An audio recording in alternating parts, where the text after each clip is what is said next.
Hello, sports ballers, and welcome to your one-stop shop for all things Tennessee Pro Sports.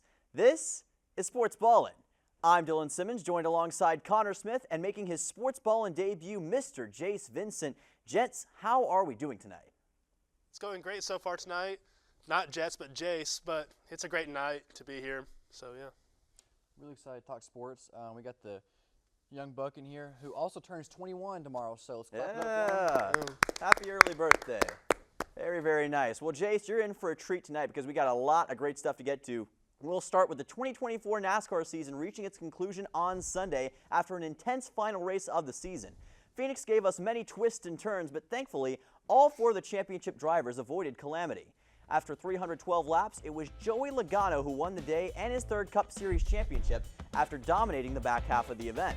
Jace, how impressive was Logano in this race? Well, it was really impressive because the race was really defined in stage one there when he won that stage, and that's really what set the pace for the rest of the race from there on out.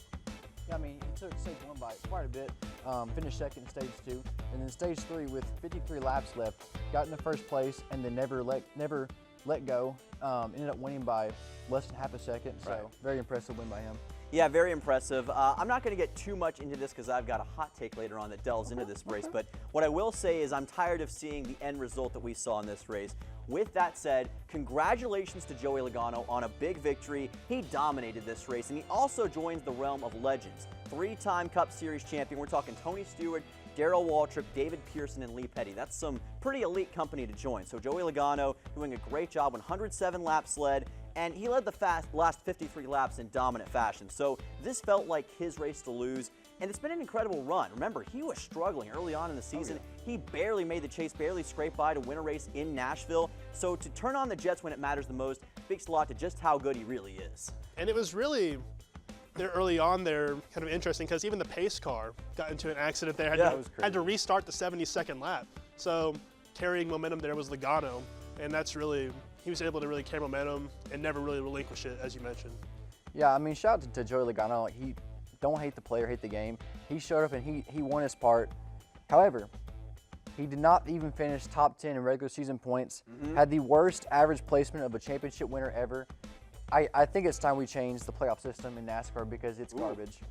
You know, I'm going to talk more about that later, but I like your thinking. You're getting on the right track. I think you're going to love my hot take later on. But, you know, I want to give a quick shout out as well to Martin Truex Jr., his final ever race. What a career he's had, getting a championship on his way, being a championship contender year in and year out. So kudos to him. I hate this for Tyler Reddick and Kyle Larson because to me, they had been the two most consistent drivers all year long. And like you mentioned, because of this championship format, they don't get what they, I think, are deserved. They had the most consistent finishes, the most wins, and had been the best drivers overall. So the question I'm going to have to ask you guys is, do you think the best driver in NASCAR won the championship this year?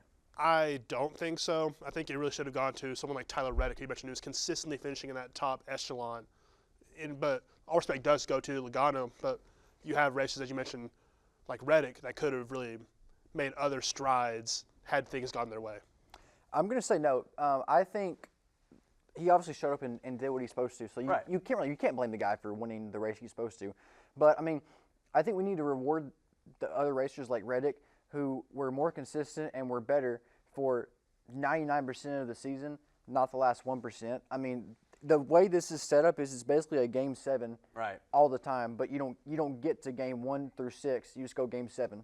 Joey Logano's like that fly on my hand right now who's buzzing around, annoying everybody, and winning championships out of nowhere. So congratulations to Joey Logano. Now the Grizz, they treated the Trailblazers like the wildebeest did to Mufasa on Sunday night. Memphis jumped out to a 29-11 lead in the first quarter and never looked back on their way to a 134-89 victory. Jaren Jackson Jr. and Jake LaRavia combined for 38 points on the night and emerged as potential offensive pillars. Connor, what kind of statement did Memphis make with this win? I mean, it's a big statement. They've won 5 of their last 6 behind one of the best offenses in the NBA. Number 3 overall in points with 120.9 points per game. I mean, you got guys like John Morant and Jaren Jackson who are obviously doing their part, 20-plus points a game. But also some guys that are going under the radar are guys like Santi Aldama and Scottie Pippen Jr. doing their part, getting in there, doing the dirty work that makes everything just work like the glue. Yeah, I think so. And really what this game symbolized to me, you guys remember that Impractical Jokers episode where they have Murr go and dress up like he's going to be a bodybuilder? That is basically what we saw here. Memphis just completely outclassed the Trailblazers in every single facet of the game. And what really impressed me was the depth. Remember, coming into this game, no Ja Morant. He's dealing with a hip injury. He could be out for an indefinite amount of time. So what they were able to do with Jaren Jackson Jr., with Jake LaRavia, and Scottie Pippen Jr., looking a lot like his pops in that game. Had 17 points, played a heck of a game.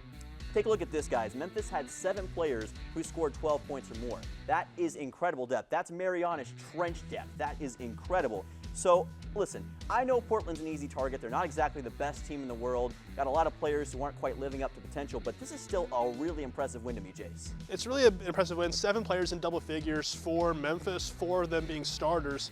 Just going and absolutely pummeling them 134-89 on the road.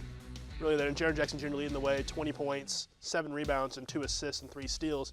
Just really going out there making a difference, and it's really part of the reason why they've made such strides this season early on, with an addition also as well as Zach Edey also having double figures. They've also really just gone out, got the key pieces that they've needed, and they can go out and not only win the Southwest Division, but make a deep run in the Western Conference. Yeah, I think so. And when you look again at the depth, the totality, and when you get Ja Morant back as well, this team seems like they're going to be really dangerous. And you also look at where they're at in the Western Conference. 7-4 overall, 5th in the Western Conference as a whole. It feels like they're starting to inch closer to playoff contention. Do you guys think they can make a legit run in the West this year? For sure. I mean, they're only 1.5 games out of the #1 seed, of course, very, very early. Right. But as you mentioned about the depth part, last year, of course, they missed the playoffs. And then even when they were a top 3 seed, they didn't necessarily have the depth to get just over the hump and get to a championship. This year, I think they do. I mean, the saying is you're only as good as your worst player, and they've got a lot of really good players to complement guys like Ja and Jaren Jackson. Right. So, I mean, yeah, they got the star power, right? But think also so. they've got a really good bench that is deep from 6 through 11. I mean, I think this is a team that could actually go out there and win the West. I think the key to look at is they maybe don't have the most outstanding players, but they don't have a bad player on their team, which is certainly something that they'd love to see. Now, I can't believe I'm saying it, but I think Memphis may just be fine in the West. When we come back, yes, we'll talk about the Titans, and the Predators take Utah to the Cleaners in Smashville. All that and more on the other side of this break. You're not going to get it all right. Just make sure you nail the big stuff. Mama! Like making sure your kids are in the right seat for their age and size. Get it right at nhtsa.gov/the-right-seat.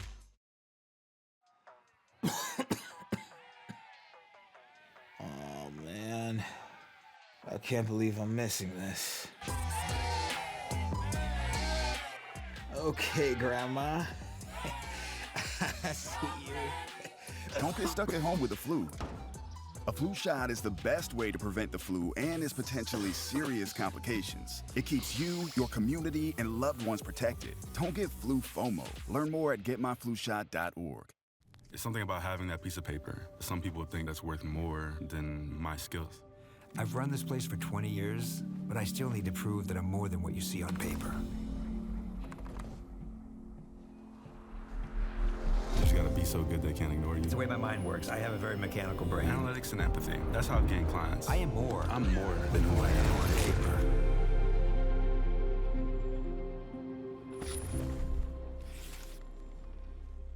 You know you don't have to wear your PT gear anymore, right? It's comfortable. So how's civilian life treating you? It's fine. When I got out, I didn't want to admit that there was anything wrong because it felt like a failure. And then I realized, like, there's nothing to be ashamed of. So I started talking to someone. Maybe you are fine, but if you're not, it's okay. Thank you. If you or a veteran you know needs support, don't wait. Reach out. Find resources at va.gov/reach. Julie was always a voracious reader. She'd carry 2 novels on an airplane because she'd read one on a 3-4 hour ride. And at some point, I began to notice that she would read a page and couldn't remember what she had just read, and she'd have to go back and read it again. I don't remember much these days after I read, but less does for me, and I love it.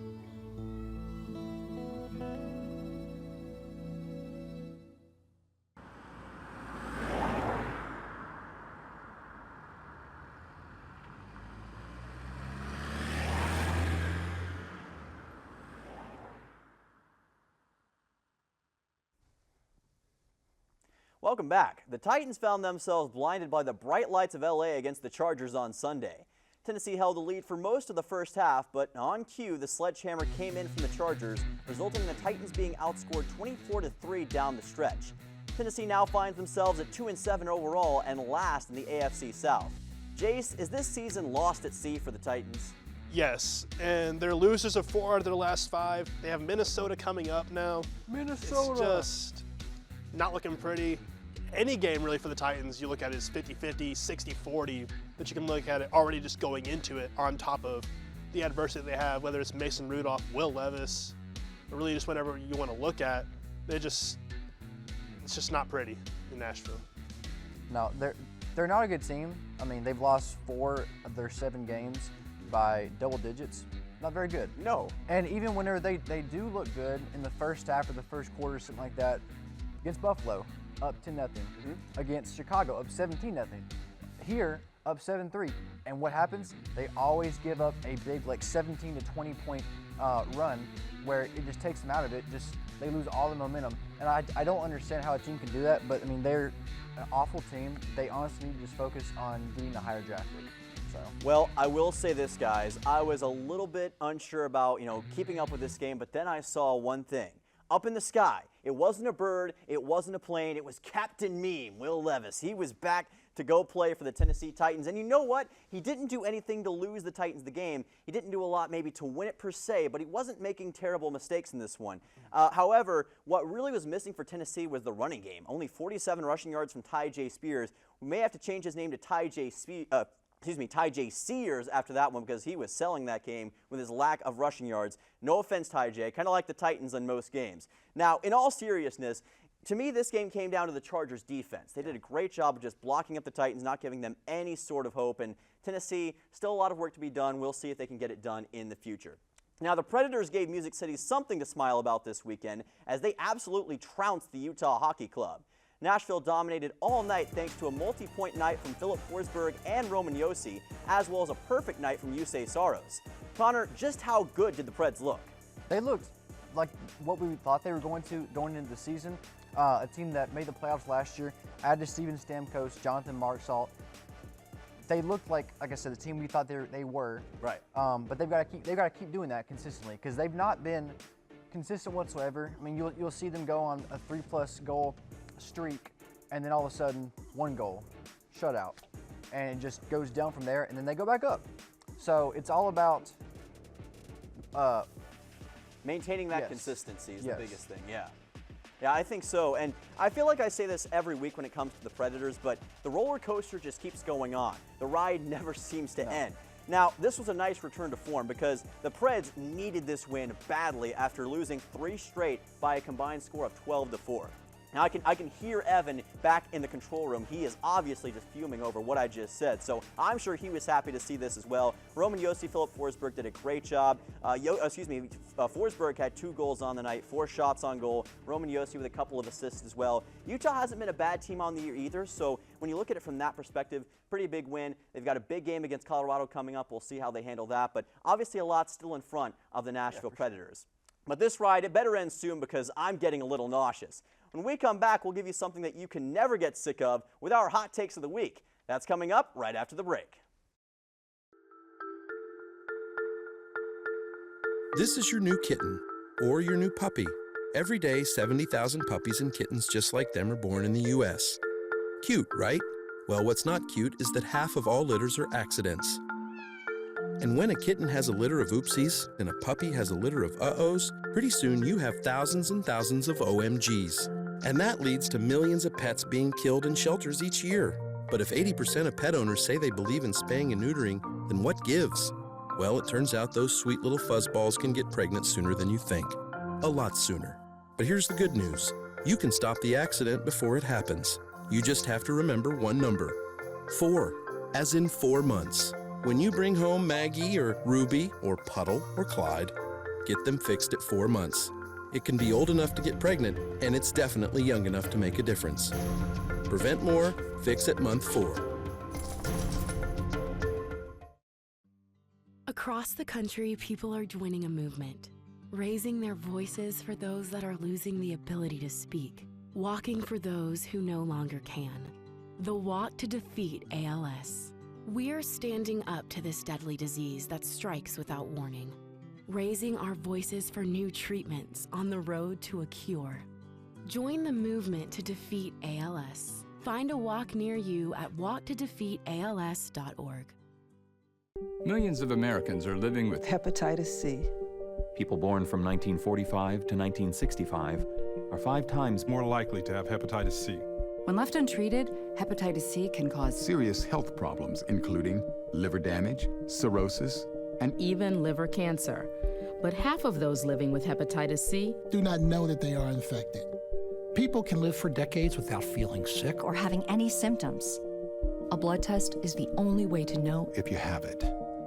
CDC recommends people born from 1945 to 1965 get tested for hepatitis C. And treatments are now available that can cure hepatitis C. We got tested. So, if you were born from 1945 to 1965, be sure to talk to your doctor about getting tested for hepatitis C. It could save your life.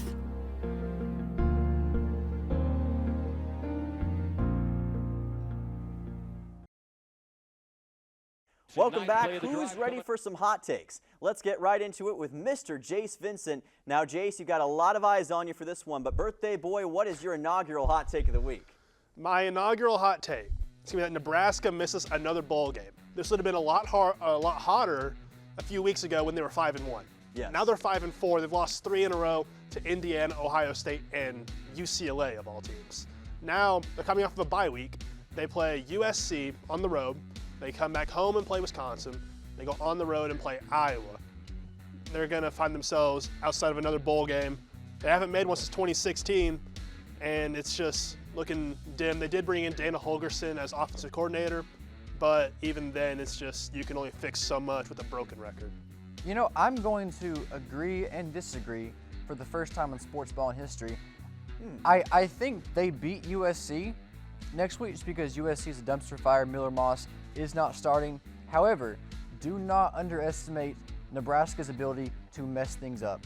They would do this. They would be the ones to lose 7 consecutive games. Sorry, 6. But I don't see it personally. Like I could see it, but I think they'll beat USC next week.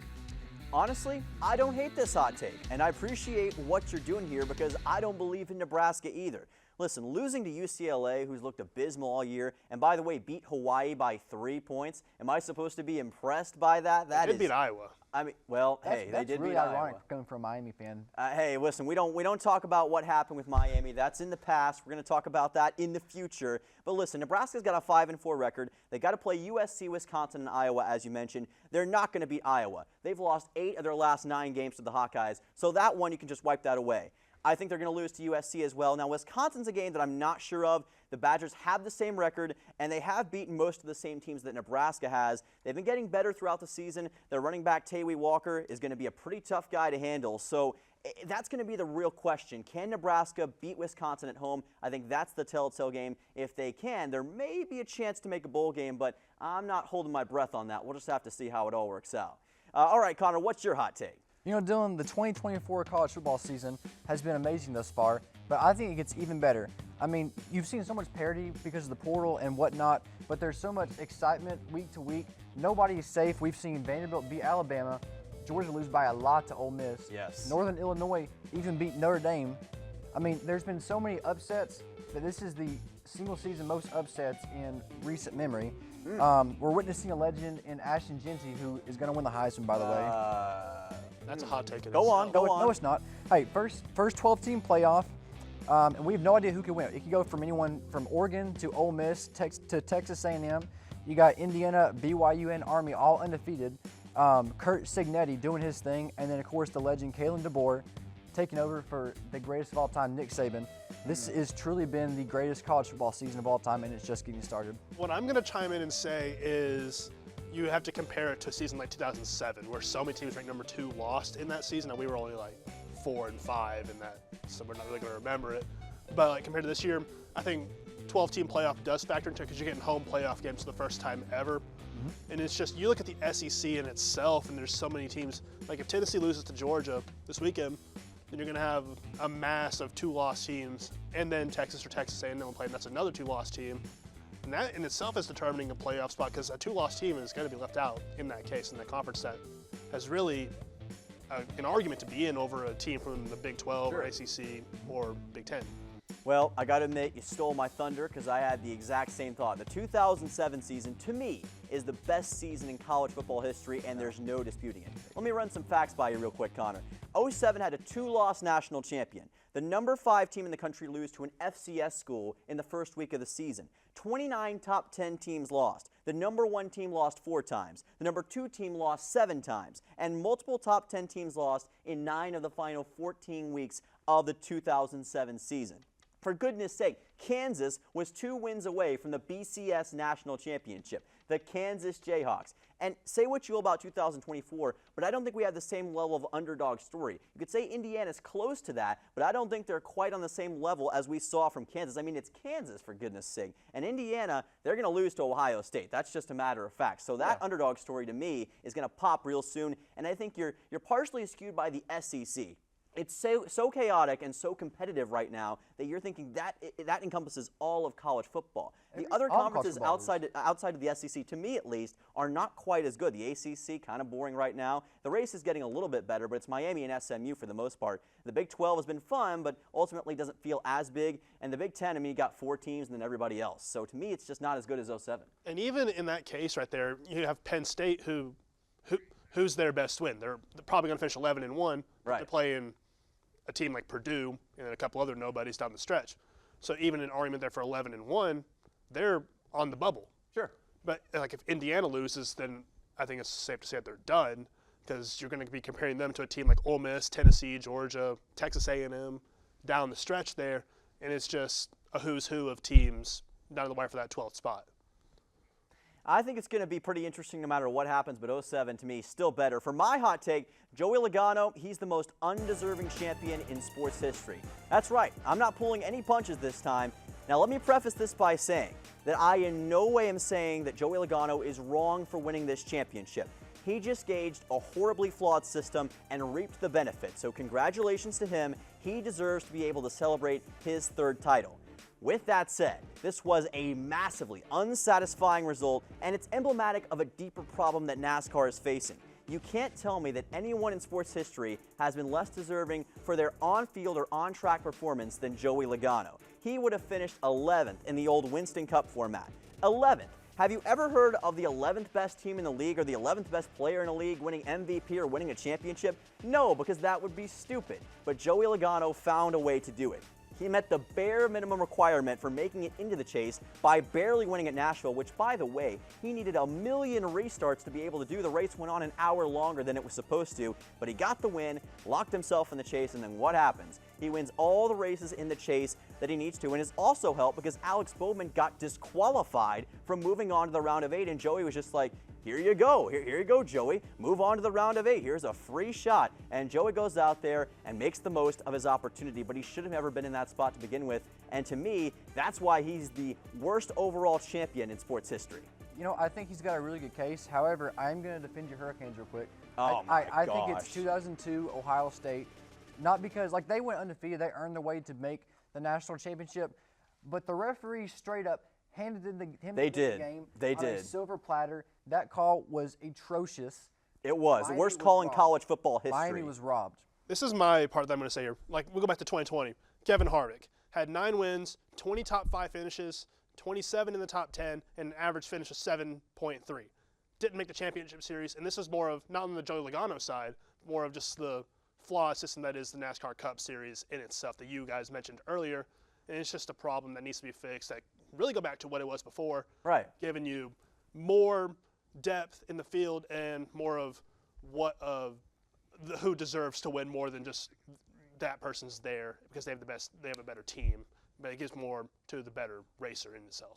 The truth of the matter is that at the end of the day, it isn't the right guy, or it doesn't feel like it's the most deserving driver winning the championship, and that's the issue that NASCAR has to face. Yeah. Are you sacrificing legitimacy for entertainment? I think NASCAR absolutely is. But guys, that was hotter than a Tennessee summer. When we come back, we'll have more of that sports ball and goodness with our picks of the week, so don't go anywhere. The stars come to Middle Tennessee State University, and students come here to become stars no matter what they pursue. We're the only college of media and entertainment in the world, just outside the heart of Nashville. Look, mic check 1 2, everybody listen. When you do it like this, ain't no competition. I'm talking B.I.G., VIP. Treat them like a front row seat and make them pay attention. If I shoot for the 3, then I ain't never missing. Cranking up the degrees like I was in the kitchen. Can't lose, got too much to prove. And when you do it all, it get too hard to do it. Our curriculum and facilities are cutting edge, and our relationships with industry leaders give students an edge over the competition. Check it out. You can get real-world experience with degrees in recording industry, media arts, journalism and strategic media, and more. Media and entertainment at Middle Tennessee State University. Learn to shine. Thousands of families affected by disasters, like the recent hurricane, urgently need support. You can help the American Red Cross provide warm meals, shelter, and hope to families when they need it most. Please donate today to Red Cross Disaster Relief to help people affected by disasters, big and small. Go to redcross.org or call 1-800-RED-CROSS today. Your support is critical. We can't do it without you. A smile. It can show how we feel. It can change the course of our lives. But what would life be like if you weren't able to smile? It doesn't have to be this way. Since 1999, Smile Train has been helping children experience the simple joy of a smile. To learn more, call or go online now. The thought of my sons growing up without me inspired me to quit smoking. I talked to my doctors, and then I threw away all my cigarettes, ashtrays, and lighters. I started exercising instead of smoking.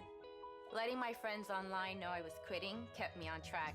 Staying away from alcohol when I was first quitting was key. I kept on trying, learned something each time. Do whatever it takes. No matter how many times it takes. We did it. You can too. For free help, call 1-800-QUIT-NOW. Welcome back to Sports Ball, and it's now time for our picks of the week. Let's start with the Memphis Grizzlies at the Los Angeles Lakers in Hollywood, Wednesday at 9 p.m. I'm going to take the Lakers. I think J.J. Redick is not Darvin Ham. He's not going to be like, salute. And it's just not that. J.J. Redick's an actually good coach. I like the depth that they have. Anthony Davis is playing not injured for once. LeBron's playing like he's 18 still. They've added a lot of players there. And I just think that the Lakers are going to get it done over a hot Minnesota team. Not Minnesota, Memphis. Memphis. I am so sorry. This guy. Grizzlies are hot. Won 5 of the last 6. Scored over 118 points in all games. Give me the Grizz. I think Memphis gets it done as well. I like where they're playing right now, and again, that depth, it's going to make all the difference. Give me the Grizzlies in this one. Next up, Nashville Predators go to the Edmonton Oilers Thursday at 8 p.m. You know, I think the Predators are going to win. I want to look for Steven Stamkos and Jonathan Marchessault to finally step it up and prove that they're the player that the Preds signed them for. Give me Nashville. I'll go Edmonton. Still no Connor McDavid, but it doesn't really matter. I like Leon Draisaitl. I like Edmonton to get the win and put away Nashville. Preds are too inconsistent right now. I think Edmonton gets the job done. And finally, the Minnesota Vikings at the Tennessee Titans Sunday at noon. Minnesota. Yeah, Minnesota wins easily. Well, much like the Georgia offense against Ole Miss, we've got to shut this episode down. But if you want more of that sports ball and goodness in your life, make sure to check out Blue Raider Television for the most electric show on TV. For Jace Vincent and Connor Smith, I am Dylan Simmons saying so long, and remember to always have an electric night.